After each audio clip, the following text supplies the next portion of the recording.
অবশেষে মেয়ে ষষ্ঠী পুজো কমপ্লিট। এবার আমি তোমাদের সাথে শেয়ার করব মেয়ে ষষ্ঠী পুজোতে কি কি গিফট পেয়েছে। এই হচ্ছে প্রথম গিফট ওর, একটা কিউট একটা বিছানা, তার মধ্যে ও ঘুমাচ্ছে এখন। দেখো তো দেখো গাইজ ও কতগুলো গিফট পেয়েছে তোমাদের দেখাই। প্রথমে এইটা দেখাই।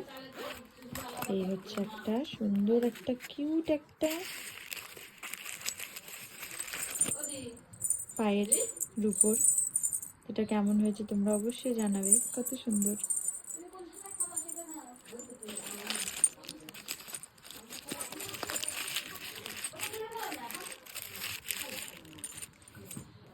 তারপর আবার শেয়ার করি।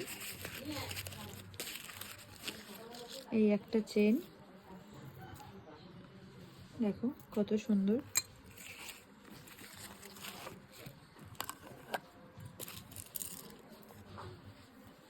এই আর একটা চেন,